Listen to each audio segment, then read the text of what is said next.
तो जय हिंद दोस्तों। आइए इस वीडियो में हम लोग आर्मी जीके के 15 इंपॉर्टेंट प्रश्न को करेंगे। दोस्तों इसमें टोटल 15 प्रश्न पूछे जाएंगे, जिसमें से अगर यदि आप 8 का सही आंसर कर पाते हैं तो आपका तैयारी ठीक है, नहीं तो आपको थोड़ा सा मेहनत करने की ज़रूरत है। देखिए, जब आप फिजिकल निकाल लेते हैं इंडियन आर्मी की, उसके बाद आपको एक रिटन एग्जाम देना होता है, जिसमें टोटल 50 प्रश्न के जो है क्वेश्चन रहते हैं, ठीक है, जिसमें से जीके के आपका 15 प्रश्न रहते हैं। तो इस वीडियो में हम लोग 15 बहुत ही इंपॉर्टेंट जीके को करने वाले हैं, तो वीडियो के अंत तक आप बने रहिएगा। और ये वीडियो नंबर 6 है। अभी तक आपने 1 से लेकर के 5 तक इंडियन आर्मी जीके के वीडियो नहीं देखा है तो आप ज़रूर देख लीजिएगा, क्योंकि इस तरह के प्रश्न जो है इंडियन आर्मी में ज़रूर पूछे जाते हैं। तो चलिए हम लोग बिना समय को बर्बाद किए स्टार्ट कर लेते हैं पहला प्रश्न से। देखिए पहला प्रश्न क्या है, निम्न में से कौन सा असम की राजधानी है। तो देखिए आपको पता होगा असम जो है एक राज्य है भारत की, और इसकी जो राजधानी है दिसपुर है। कौन सी है? दिसपुर है, यानी कि ऑप्शन बी यहाँ पर सही हो जाएगा। असम की राजधानी दिसपुर है। देखिए दोस्तों, असम जो है एक राज्य के रूप में अस्तित्व में कब आया था? ये आया था 26 जनवरी सन 1950 ईस्वी को। अगर यदि आपको पूछा जाए कि अभी वर्तमान में असम के जो मुख्यमंत्री हैं वो कौन है, तो असम के मुख्यमंत्री जो भी हैं हेमंत शर्मा बिस्वा, ठीक है, हेमंत बिस्वा शर्मा जो है यहाँ के मुख्यमंत्री हैं। किस पार्टी से है? तो ये बीजेपी से है, ठीक है। अगर यदि आपको पूछा जाए कि असम के भी राज्यपाल कौन है, तो जगदीश मुखी यहाँ के राज्यपाल हैं। और यदि लोकसभा सीटों की यदि संख्या बात किया जाए तो टोटल 14 लोकसभा सीट है, और राज्यसभा सीटों की संख्या यदि बात किया जाए तो ये 7 राज्यसभा सीटों की यहाँ पे संख्या है। तो एक प्रश्न में से 4-5 प्रश्न का आपने आंसर देख लिया। तो आगे हम बढ़ते हैं दूसरा प्रश्न की ओर।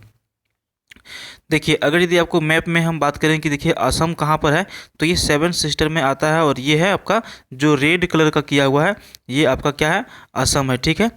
क्या है ये? असम है। 7 सिस्टर में देखिए बार बार एक प्रश्न पूछा जाता है कि इसमें कौन कौन सा राज्य जो है इधर है।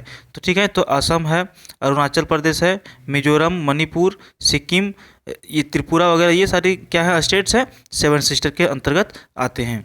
दूसरा प्रश्न देखिए, दूसरा प्रश्न में क्या है कि नेपाल की सीमा से भारत का कौन सा राज्य संलग्न है।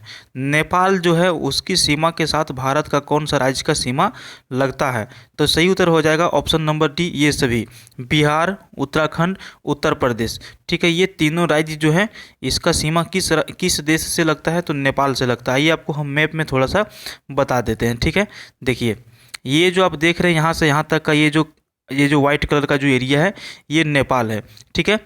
और ये है आपका उत्तर प्रदेश, ये है आपका बिहार, और ये है आपका उत्तराखंड, ठीक है। तो ये जो आपका स्टेट्स है इसका सीमा कहाँ से लगा हुआ है? नेपाल से लगा हुआ है। देखिए, ठीक है, चलिए ये नेपाल है आपका, ये आपका भूटान है, यहाँ पर चीन है, इधर म्यांमार है, बाकी इधर आपका पाकिस्तान है। तो ये सब भी आपको याद रखना है, ठीक है। चलिए आगे बढ़ते हैं। तीसरा नंबर प्रश्न देखिए, तीसरा नंबर प्रश्न क्या है? लाल क्रांति का संबंध किस क्षेत्र से है। तो देखिए लाल क्रांति का संबंध जो है, इसका संबंध जो है टमाटर के उत्पादन से है। किससे है? टमाटर के उत्पादन से। तो सही उत्तर क्या हो जाएगा? टमाटर हो जाएगा, ऑप्शन डी हो जाएगा। देखिए लाल क्रांति का संबंध आपको यहाँ पे यदि पूछा जाए तो इसका संबंध मांस के उत्पादन से भी है। किस चीज़ से है? मांस के उत्पादन से भी है लाल क्रांति का संबंध। अगर यदि आपको पूछा जाए कि आलू क्रांति का संबंध किस चित्र, मतलब कि आलू का जो क्रांति है इसका संबंध किस चीज़ से है, तो इसका है गोल क्रांति से, ठीक है। गोल क्रांति से संबंध है आलू का। यदि अंडा का पूछा जाए तो रजत क्रांति है, ठीक है। अंडा और मुर्गी पालन जो होता है वो रजत क्रांति के अंतर्गत आता है। देखिए अगला प्रश्न आपको मिल सकता है। देखिए रजत क्रांति का संबंध किस चीज़ से है, तो रजत क्रांति का जो संबंध है वो है अंडा उत्पादन एवं मुर्गी पालन से। तो ये आंसर आपका ऑप्शन बी हो जाएगा, ठीक है। अगला प्रश्न है श्वेत क्रांति का संबंध किस क्षेत्र से है। श्वेत क्रांति का संबंध है दूध उत्पादन से। ऑप्शन ये यहाँ पर सही हो जाएगा।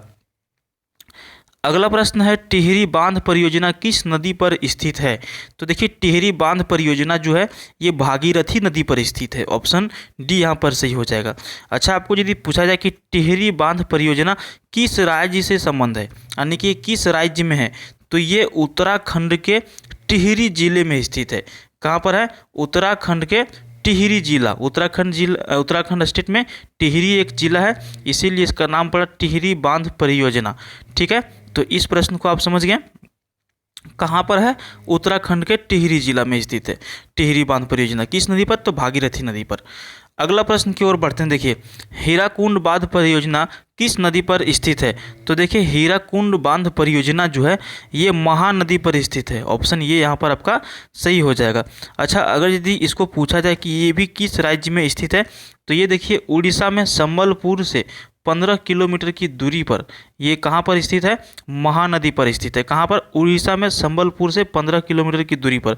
अगर यदि आपको पूछा जाए कि इस बांध का निर्माण कब हुआ है, तो देखिए इस बांध का निर्माण हुआ है सन 1957 ईस्वी में, और ये संसार का सबसे लंबा बांध है। ठीक है, अगर यदि आपको इसका पूछा जाए कि ये कितना लंबा है, तो ये भैया 25.8 किलोमीटर ये इसकी लंबाई है। तो इस आंसर को भी आप समझ गए। चलिए अगला प्रश्न की ओर बढ़े। दोस्तों, वीडियो आपको पसंद आ रहा है तो एक लाइक ज़रूर कर दीजिए, क्योंकि आप लाइक करते हैं तो हम मोटिवेट होते हैं और वीडियो अच्छी लगती है बनाने में भी। ठीक है, तो आप लोग वीडियो को लाइक करते रहिए, दोस्तों के साथ शेयर करते रहिए, ताकि और भी लोग इस प्रश्न को देख सके, पढ़ सके। अगला प्रश्न देखिए, भारत का सर्वाधिक तटरेखा वाला राज्य कौन सा है? तो देखिए, भारत का जो सबसे अधिक तटरेखा वाला राज्य है, जिसकी तटरेखा सबसे अधिक लंबी है, वो है गुजरात। यानी कि ऑप्शन बी यहाँ पर सही हो जाएगा। अगर यदि आपको पूछा जाए कि गुजरात की जो तटरेखा है उसकी लंबाई कितना है, तो इसकी लंबाई है दोस्तों 1214.7 किलोमीटर। ठीक है, कितना है? 1214.7 किलोमीटर। और इतना दूरी में टोटल 41 बंदरगाह है। ठीक है, कितना है? 41 बंदरगाह। बंदरगाह मतलब समझ रहे हैं जहाँ पे जहाज वगैरह आके रुकता है। तो ये आंसर आपका ऑप्शन बी हो जाएगा। अगला प्रश्न है, पूना पैक्ट समझौता का संबंध किस चीज़ से था? तो देखिए, पूना पैक्ट समझौता जो हुआ था ये सन 1932 ईस्वी में हुआ था। कब हुआ था? सन 1932 ईस्वी में, जिसमें गांधी जी मुख्य रूप से शामिल थे और भीमराव अम्बेडकर शामिल थे। और ये जो समझौता हुआ था ये दलित वर्ग से समझौता हुआ था। यानी कि ऑप्शन ये आपका सही हो जाएगा। कब हुआ था? सन 1932 ईस्वी में गांधी जी एवं भीमराव अम्बेडकर के बीच में हुआ था। काकोरी कांड के नायक कौन थे? बहुत इंपॉर्टेंट प्रश्न है। देखिए, काकोरी कांड के जो मुख्य नायक थे वो थे राम प्रसाद बिस्मिल। यानी कि ऑप्शन ये यहाँ पर सही हो जाएगा। अच्छा, काकोरी कांड क्या था? काकोरी एक जगह का नाम था, जिसमें से क्या मैं मुख्य रूप से ये सब जो सारे लोग थे, जो क्रांतिकारी लोग थे, इन्होंने ट्रेन को लूटने का काम किया था। ठीक है, अंग्रेज़ों का जो भी बंदूक वगैरह जो था उसको छीनने का काम किया था, लूटने का काम किया था। तो इसका सही उत्तर हो जाएगा राम प्रसाद बिस्मिल, जो इसका मुख्य कांड के नायक थे, काकोरी कांड के नायक थे। अगला प्रश्न है, भारत ने अपना पहला उपग्रह अंतरिक्ष में किस देश की सहायता से भेजा था? तो भारत ने अपना पहला जो उपग्रह अंतरिक्ष में भेजा था, उस समय जो मदद किया था, मदद करने वाला जो देश था वो था रूस। रूस के मदद से इन्होंने अपना पहला उपग्रह भारत ने लॉन्च किया था। अगला प्रश्न है, निम्न में से भारत का पहला मौसम उपग्रह कौन सा है? तो भारत का पहला मौसम उपग्रह जो है वो है मैटसेट। ऑप्शन डी यहाँ पर आपका सही हो जाएगा। अगला प्रश्न है, भारत का पहला उपग्रह कौन सा है? तो देखिए, भारत का जो पहला अपना उपग्रह है वो है आर्यभट्ट। ऑप्शन ये यहाँ पर आपका सही हो जाएगा। अगला प्रश्न है, भारत में अंतरिक्ष कार्यक्रम की शुरुआत कब की गई थी या फिर कब हुई? तो देखिए, भारत में अंतरिक्ष कार्यक्रम की जो शुरुआत हुई ये हुई सन 1969 ईस्वी से। यानी कि ऑप्शन सी आपका यहाँ पर सही हो जाएगा। दोस्तों, अभी तक आपने वीडियो को लाइक नहीं किया है तो लाइक कर लीजिए, और इस वीडियो को अपने दोस्तों के व्हाट्सएप ग्रुप वगैरह में भी शेयर जरूर कर दीजिए। अगला प्रश्न देखिए, 15 नंबर प्रश्न है, अपसौर की स्थिति किस दिन होती है? अच्छा, ये अपसौर और उपसौर ये दोनों चीज़ से प्रश्न जो है पूछे जाते हैं। तो देखिए, अपसौर क्या होता है? अपसौर का मतलब ये होता है कि जब पृथ्वी और सूर्य के बीच सर्वाधिक दूरी होती है। मान के चलिए ये पृथ्वी या फिर कोई ग्रह है, ठीक है, कोई ग्रह है और ये सूर्य है, तो जब इसके और इसके बीच की सबसे ज़्यादा दूरी होती है उसको कहा जाता है अपसौर। और अगर यदि ये सूर्य है और ये पृथ्वी है, यानी कि जब दूरी इसका घट जाती है तो उसको कहा जाता है उपसौर। तो ये दोनों प्रश्न को आपको याद रख लेना है। किसी भी ग्रह की दूरी जब सूर्य से ज़्यादा होती है उसको अपसौर कहा जाता है, और जब सूर्य से उसकी दूरी कम होती है तो उसको उपसौर कहा जाता है। ठीक है, हालांकि हम प्रश्न पर आते हैं, अपसौर की स्थिति किस दिन होती है? सही उत्तर हो जाएगा ऑप्शन बी, 4 जुलाई को। 4 जुलाई को अपसौर की स्थिति बनती है। तो दोस्तों, इस वीडियो में इतना ही। उम्मीद करता हूँ आपको ये वीडियो अच्छा लगा। वीडियो को लाइक कीजिए, शेयर कीजिए और चैनल को सब्सक्राइब जरूर कर लीजिए। जय हिंद।